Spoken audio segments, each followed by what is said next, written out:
Welcome to Sports Scouts. I'm Joey Goodsir. I'm Michael Robb. And we are back, finally, for episode 2.8 here on Wednesday, April 15th, 2020. This is definitely a new experience for the show, I would say. This is the first time we've ever recorded remotely, if you can't tell. We hope you can't tell, but to let you know, we are practicing our safe social distancing, and we are recording remotely from our own homes. But we just figured that there needed to be an episode of the show that should get out there at some point here because a whole lot has happened since we were last in the studio. So to recap, first and foremost, last time we were in the studio, we were getting all geared up for, unfortunately, I think our one of our favorite parts of the entire year on the show, which is the March Madness Challenge and inviting guests on the show. And we were speculating about how that was going to change and whether there was going to be no fans. And little did we know what would happen in the next few weeks. So we'll get into that later. But before we do, this is normally where we would do our scout scores. But instead, Michael, I think you're going to give a shout out, right?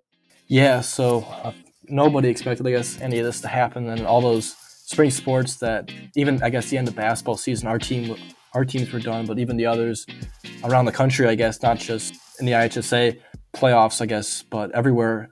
It's just really unfortunate that all the time and effort that people have put into, seniors especially, that they put into the season, everything, everything got halted, and there really right now is no date that we really can resume things like basketball. We know that March Madness we'll get into, but of course that was canceled. Even the NBA right now, that's up in air, and we have, even for, I guess, going back to the high school level for our baseball team and other spring sports, that's in the air, and that seems highly unlikely at the moment. So there's a lot of, I guess, obstacles that sports teams need to get around to in order to be able to play. And we've seen so many different reports coming out on the national level, at least. But it's just, it's going back to, I guess, the high school level. I kind of got sidetracked there, but the high school level, it's just really unfortunate because there's just so many, I guess, players, seniors around the country that their last season that they've always looked forward to, they no longer are able to play. So it's unfortunate, but I mean, I guess everyone understands why they have to do it.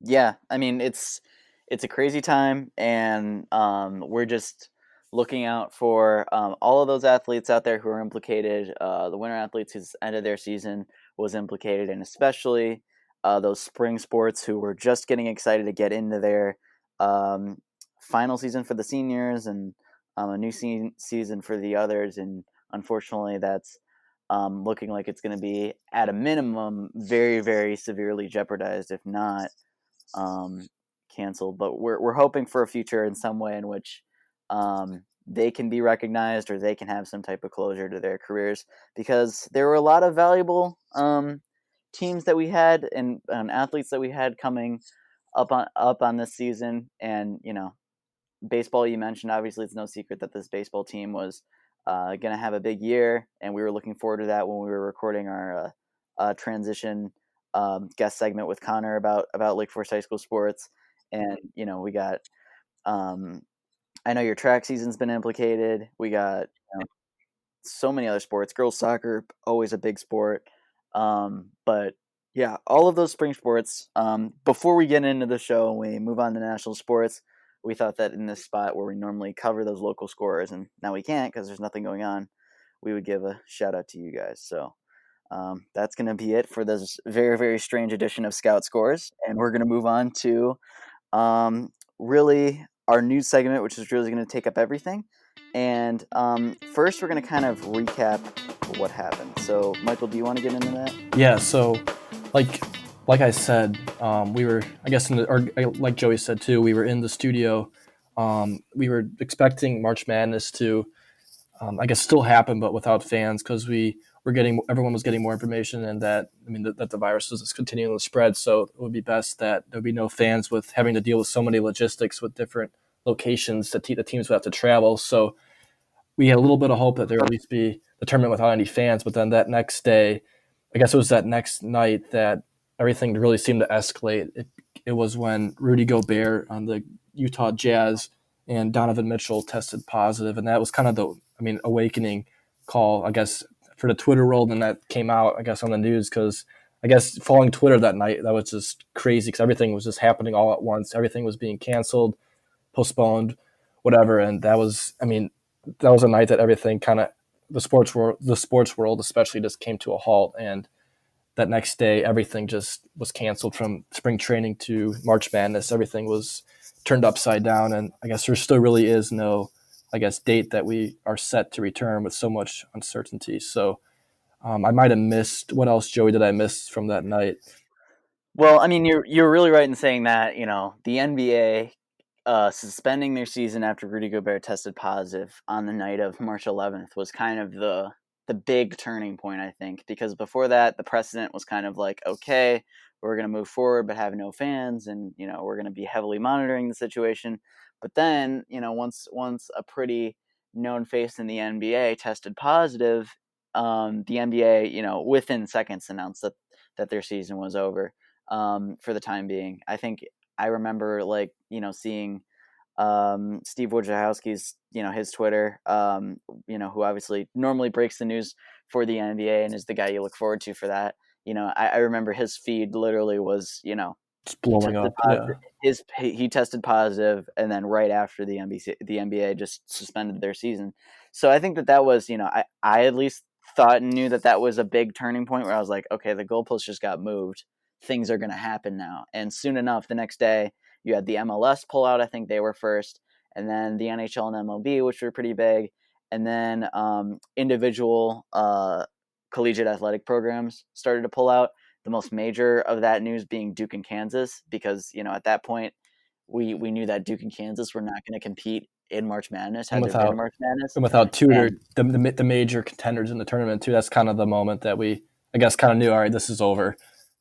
right. Once that came in, it was pretty obvious that March Madness was going to be over, and soon enough, the entire sports world came to a halt. And all the things we had talked about in our previous episode were completely irrelevant by that point. Luckily we had a lot of recapping in from LFHS Sports, so um, it wasn't entirely thrown in the trash, but it pretty much was as it was for most people in sports. So that was kind of the evolution that led to where we stand now, where we got a lot of cancellations and a lot of sporting events that could be happening right now, but instead are not. And we're going to see how, kind of the scenarios of how these sports can come back. But yeah, Michael, I guess we should probably get started talking about kind of how the sports world is handling this, because I think that that's pretty interesting. The sports world has never really handled an era of there being absolutely no sports. Even the only comparable time that I can think of is going back to World War II or something, where Or like they were 9/11, but that was more, I guess, just temporary. But I guess World War II right. was more prolonged. But I mean, there's been nothing this. I mean, I guess maybe World War II that was long too. But I really, I mean, in our lifetime, even we can't then you imagine had anything. right. I mean, even then though, you had there was opportunities for sports in different ways. It was just that kind of made an adjustment. It wasn't complete. It wasn't a complete shutdown the way we're dealing with right now. Yeah, I mean, I guess within not our lifespan, but the lifespan of many listeners, I would say that 9/11 is probably the best comparison. But then again, it was a very, very different and very temporary situation. But even so, it was a pretty big and emotional deal when sports came back. So we can only imagine what it'll be Oh, it's like. going to be. I mean, it's going to be phenomenal. I mean, even without, I guess, fans. We'll get into that later, which could possibly, most likely, happen for many sports. That'll even just having something on the television, I guess, besides, I guess, re-airs, will be, I guess, a win for us sports fans. Yeah, so we're going to get into those re-airs right now. Michael, I know that you published a recent Forest Scout story on the documentary side of things, and I know that if you look at ESPN, they're really amping things up on the 30 for 30 front and on the documentary front. So do you want to kind of talk about what they're doing as far as all that Yeah. goes? So last week I published the article on, I guess, the 5 best sports documentaries to watch, and I'm thinking about doing another one for, I guess, probably it'll come out next week with 5 more that people can watch. But ESPN, like many other, I guess, news stations, have done a lot of re-airs, such as Joey, of course, covered the Masters with last year's Masters in 2019, and then many other ones with Tiger especially dominating, I guess, the early 2000s. And there's been the Blackhawks too, a lot of years of their dynasty that they had early in the 2010s. And there's just been, I mean, I guess a lot. And of course, The Last Dance will be coming out on Sunday, the first episode, which I'm really looking forward to. Everyone is that it'll be a lot of unseen footage from the last Bulls championship #6 that will come out Sunday, and it's a 10-part series. So that's going to be another, and the ESPN moved that up from June to now April with all the demand that people, all the fans are, we have nothing else to watch. So that was a smart move by them to move that up. So we're missing out on all the live sports, but we're able to dive, I guess, back into sports from yesteryear that we're able to, I guess, learn more about, which is kind of a positive, I guess. But if we'd rather have live sports, but I guess this is just filling the gap, I guess, right now. Yeah, I mean, this is a really new thing that we're seeing. So, you're looking at, all these re-airings. As Michael said, one of the things I covered pretty recently last week was supposed to be the Masters weekend, which it was going to be a pretty big one. And instead, CBS and ESPN kind of teamed up to deliver what they called the Masters Rewind. And they aired a ton of past tournaments. They did Jack Nicklaus winning his sixth and final title at age 46 with the 1986 tournament on like Wednesday. And then they did Tiger's first in 97 on Friday. They did his 2005 one, the one that involves the very, very famous chip on the 16th hole. That one went to a playoff. It was a very, very exciting tournament. They did Phil Mickelson's first on Saturday, and then, of course, last year's legendary finish on Sunday. So I was able to cover that on Sunday and kind of live tweet and go through what my thought process was at the time. And that was really cool. Yeah, and you mentioned the 2005 Masters. I was able to catch the end of that when it aired. I think what day was that? I believe it was a weekend day, either Saturday or Sunday of last week. That was awesome to watch because I never really actually watched that.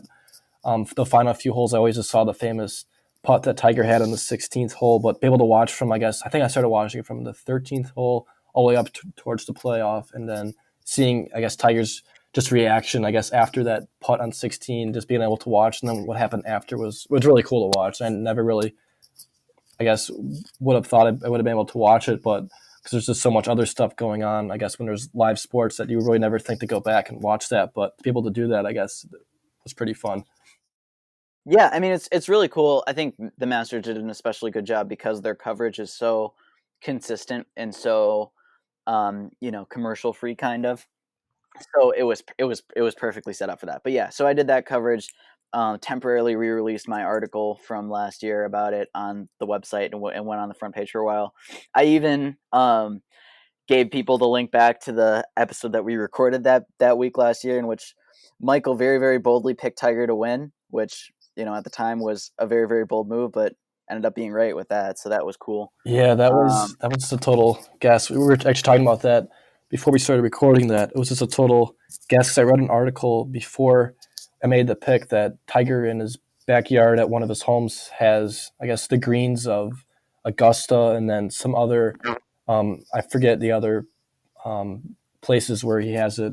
But that was just all luck, honestly, that I just picked it because I'm like, oh, he has familiarity with the greens there at Augusta, and he has it just made perfect for him, and he's had so much success already at Augusta that it just, I guess, kind of felt right to pick him, but it was just a total guess, and I never expected that, honestly, to happen.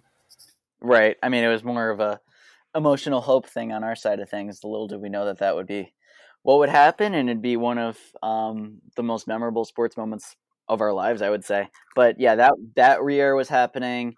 There's been a bunch of other things going on. I think the Bears recently re-aired their comeback against the Arizona Cardinals on Monday Night Football in 2006. The Blackhawks have been doing their championship runs, as Michael said.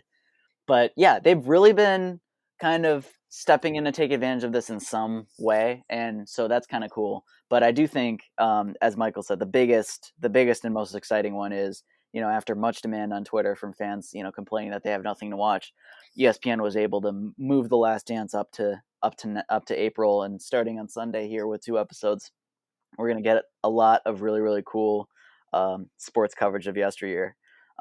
It's just unfortunate though that we can't get any live sports. The I've seen many proposals of ideas for the future. I saw one person say that maybe what we should do in the future is um, they should have players come together in every league and play games that like are untelevised and we don't see, in which they sign NDAs, and then they put them on the back burner just in case something like this happens.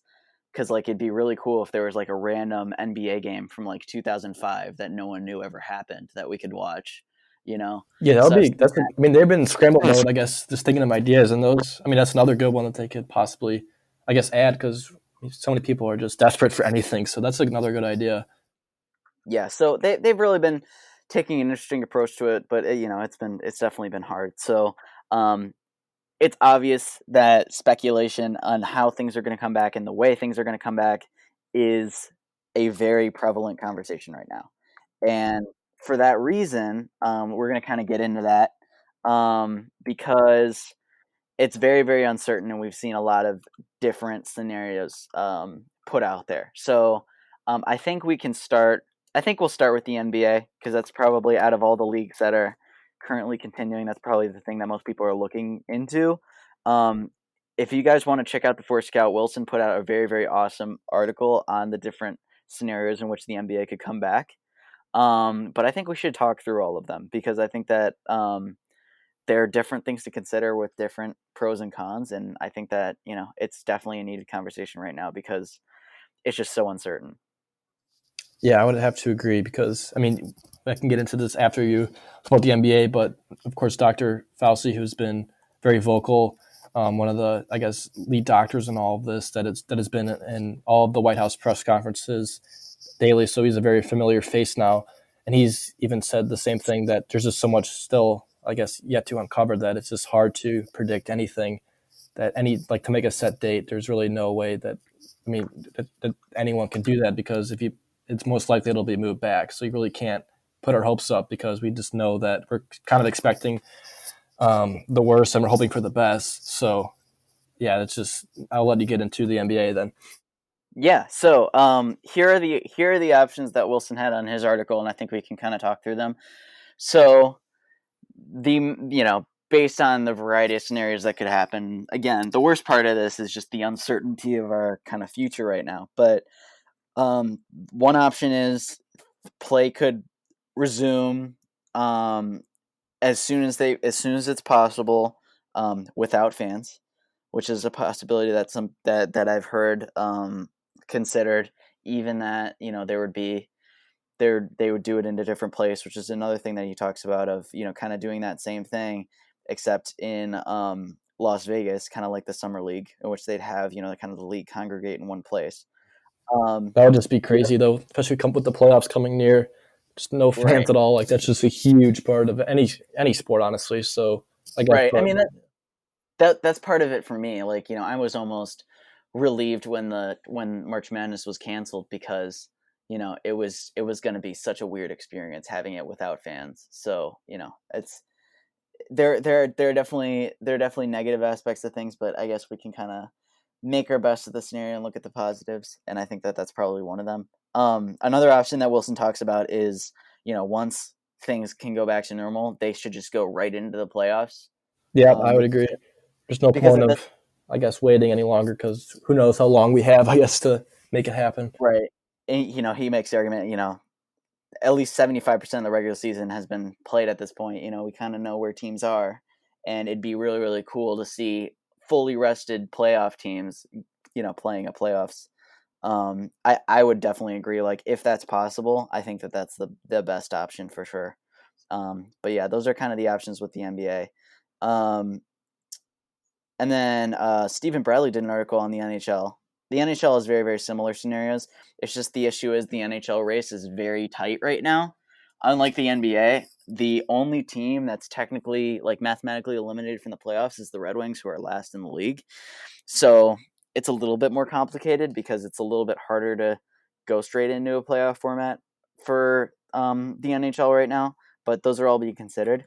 The thing that's interesting, though, is that I mean, I don't know if you've seen this, Michael, but the commissioners across all the leagues are being pretty positive about right now the notion that they'll be able to finish these seasons in some form. So I guess we'll get updates on that in the future. Yeah, I guess that is encouraging, especially with Dr. Fauci coming out today and saying that he's hoping that um, he's able to at least get teams are at least able to finish their season without fans, like he said with baseball. That it's a similar format towards the NBA with kind of a spring training kind of style, like you said with the summer league in the NBA. But they'll still be able to, I guess, get something out of the season that they've worked for. But what's different about the MLB is there's been no games yet, so it's much different. Right. They can just shorten the season. While I guess the NBA and the NHL, they have a lot, I guess, more to think about because there's teams, I guess, that are in contention that I guess would still want to have a few more opportunities to get into the playoffs. But baseball is a different scenario where they just can shorten the season or do something different than the NBA and the NHL would. Yeah, I mean that's what's crazy about the MLB is that we don't have a single game, so it's kind of the Wild West as far as when it comes to possibilities, especially because it's such a long regular season. I am hoping because those of you who listen to the show more regularly know that my positioning on MLB and how to improve baseball is not to speed up the game itself, but to make the games themselves more desirable to watch by having less games in a regular season. And so if they're forced to do that, it might be a really, really cool experiment to see what it would be like to have an MLB season with less games. Obviously, it'll be shorter too, so that'll be a little bit different from my theory, which is, the season should remain as long as it does, but just with less games. But it'll be kind of cool to see that. But I mean, there's been a variety of opinions on it. I've heard people say that they might do, a full season, but play it later, so we'd get the World Series like around like Yeah, Christmas, yeah, that would which would be. be crazy. I can't Um, imagine that.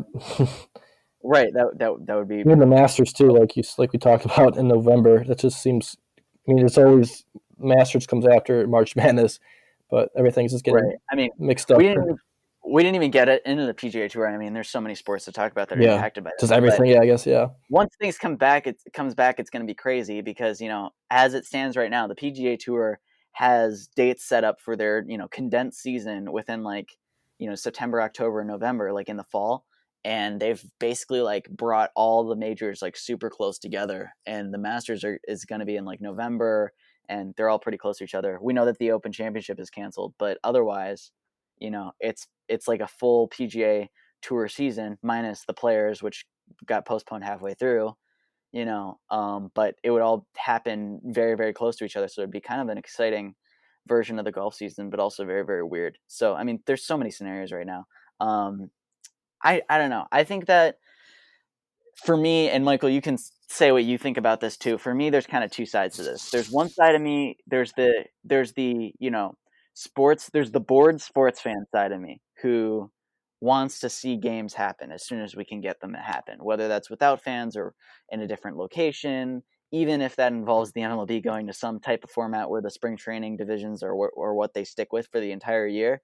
Then again, what impact does that have on history? Like that's going to be like Mhm. what does that type of World Series championship even mean Yeah. relative to all the other? So I mean, it's just a whole conversation. But like, there's one side of me who wants to see that, but then there's the other side of me who's like, I mean, if and the issue is, eventually this will start to have inevitably some very, very serious economic impact on the industry. But like, there's the other side of me who hopes that we can stay sustainable and wait and then come back in full force, and it's going to be some of the best sports we've seen in a very long time because fans are going to be ready to go see games. So Right. it would be really, really cool to see what it'd be like to get like the first Cubs game back at Wrigley Field after all this happens, or I mean, Yeah. I already know that you know the within like the music side of things, everybody's gearing up for like some type of really cool concert once this all ends. And there's events going on with that too. But in the entire entertainment industry, with sports involved, it's like there is this kind of positive look at the future of like we're going to be so much more pumped up, amped up, and appreciative of whatever we get once this can go back to normal. Yeah. So You said. I I guess guess the only thing is, I guess, with that possible. I mean, predicted maybe by I guess some very highly respected, I guess, medical experts that a second wave could be coming. So hopefully that's not the case, that we can just get this over with and then get back, like you said, to the sports right after this is done, hopefully in, I guess, the summer sometime. But that's another thing I guess we have to consider is possibly, I guess, in the winter that would screw everything up again. So let's just hope that's not the case. But another thing I wanted to mention, though, was the NFL is probably, if you can say, I guess, like the only silver line, I guess, for them is they're still doing honestly well throughout all this. That'll change if in the fall they can't play. But I mean, even with, I guess, the draft coming up next week, and then they've had free agency when all this and everything else was shut down. Like everyone was just so excited for free agency that probably like it was probably the most monitored free agency that there probably ever was, because that was the only sports related news that was actually happening. So they've actually, I think, done pretty well. I mean, it's kind of, I mean, there's really even the draft. That'll probably be the most watched draft like ever, because that's the only, I guess, technically live sports that there really is. So Right. I mean, even though yeah, it's virtual, I think it's worked out pretty conveniently for the NFL. yeah, Meanwhile, the XFL is sure. I done, know. Yeah, which you're is completely Steven's probably unfortunate. devastated. Right. I mean, well, we talked about the XFL and we were pumped about that, and we see the AAF go down because of self-inflicted wounds and bad management and all of that. But now the XFL, who put together a pretty solid infrastructure and was bringing a solid alternative, is now having to shut down complete when it was completely not their fault. Yeah, I know. Absolutely, That's just completely too not their bad, fault. because they really, honest. I was impressed. I was a little skeptical going in, like, is this gonna be another AAF kind of situation? But they actually kind of. I mean, I was watching those games and they were pretty fun to watch. I mean, kind of like, I think they should, going back to, I guess, what you said with making baseball more fun. I think having miking players up in baseball would be another positive if we can find a way to do that. But the XFL took that step, and they were able to mic players up throughout the game, which was something that we never really seen before in actual games that count towards a season, because spring training is much different than the regular season for MLB, when they had the players actually mic'd up in spring training. So that was another added bonus, I guess. And they kind of had the NFL, I think, with their head scratching, because, like you said too, in that episode we talked about with Steven with the kickoffs, that they were so much safer, that just the innovation, I guess, by the XFL was something, I guess, that the NFL was kind of having to compete with, and they never really had any competition. So I think the NFL kind of wins again, even throughout all this. I guess if you can say they're winning, but I mean, it's unfortunate what's going on. The NFL would rather have, I guess, the draft in Las Vegas, but I guess they technically still are winning throughout all this.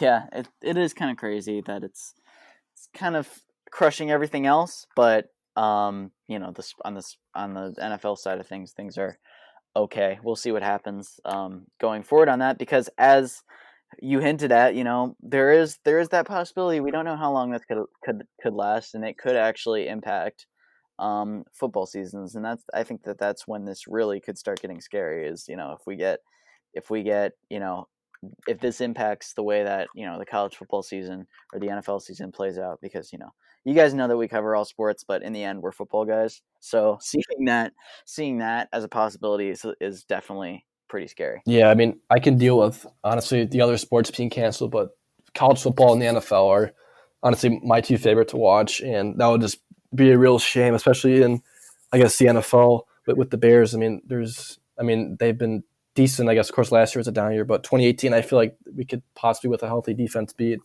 a contender again this year.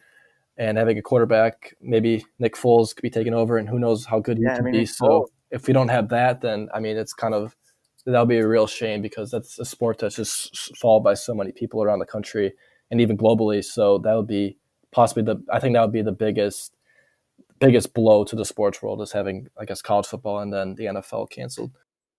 Yep. Again, the worst part of That's this. the worst case scenario, though, but hopefully we have it. Yeah.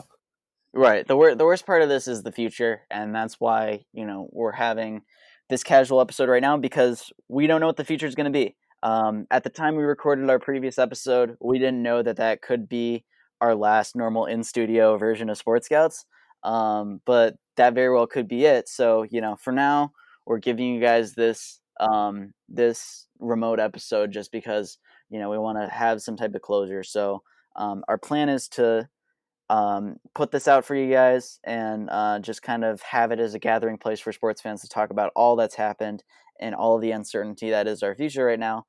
But then also provide some closure on a show that we've been doing for 2 years because, we had some big things planned and unfortunately so much of that fell through. Yeah, So, especially with that March Madness, like we did last year with so many guests that came on. That was really fun to be able to do. We were looking yeah, forward. We were basically there, and then we weren't after that. right. After I guess school was canceled that next day without with no March Madness on, so that was really unfortunate. But because that was the most fun we've had doing the episode was the March Madness brackets. But I mean, it's just it hurts honestly because it was so much fun to do. But I guess there's nothing that Yeah, we really and can do. I mean, we literally had guests set up. I had about 15 people who were already in on it. It was going to be a very, very big week. And even that previous week, we were already looking forward to it because we knew it was going to be awesome.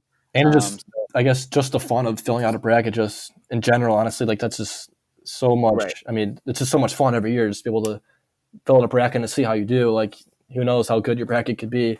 So Right. I know. Unquestionably, that's one of the most exciting times of the year because it doesn't matter how your team's doing. It's that stuff is just always fun and always there for you. And even I guess we were talking about in that last episode was Illinois, how much better they got their basketball program this year, and I mean they've really looked like a scary team going into the tournament. Another one was Dayton with Obi Toppin. He was looking like, I mean, Dayton could possibly make the national championship game, but for the first time, if I had to guess, I don't know if they won a long time ago, but it certainly would be a long time ago if they did. So that was the closest they've gotten in a long time, and it's just a shame for that program too. Which, I mean, who knows how long it'll be until they get that good again, because Toppin will most likely be headed to the draft this next year. So there's just so many implications to just so many teams that it's just unfortunate they couldn't finish their seasons, or I guess being postponed, this uncertainty that Eddie talked about. So it's a lot up in the air. Yeah, it really is. So that's why we're here for this, but we'll see what happens going forward, and we might be back for you guys. But if not, it's been a great second season of Sports Scouts, and we hope you guys have enjoyed the show. And yeah, we'll see what happens in this crazy year of sports that this is right now. So yeah, if anything else comes out, we'll let you guys know. We'll definitely have another podcast. Hopefully, if best case scenario, I guess if things were to get better before the end of the school year and we're able to play some sports, we would definitely get another episode out there or two. So that'll be the best case scenario, but we just go day by day, I guess, for now. Yeah, all you guys have to do is just do the usual things. Subscribe to listen on Apple Podcast, Spotify, PodBean, Google Podcast, Breaker, Pocket Cast, or RadioPublic, and then you can see when we'll be back. You can give us a positive review. We're going to put this on YouTube, even though it's audio only. Read the Forest Scout. Regardless of what happens on the show, there will always be a lot of stuff coming out every day on the Forest Scout, and we know that with the lack of local news coverage going on right now, considering that the Lake Forest Leader has sadly temporarily ceased operations. They've been kind of forced to do that. And with that kind of hole, we hope to fill that void as much as we can. So take a look at all of that and get ready, hopefully, for another week of Sportscasts in the future at some point. And in the meantime, we'll keep on scouting. See you guys later. See you sometime. Yep.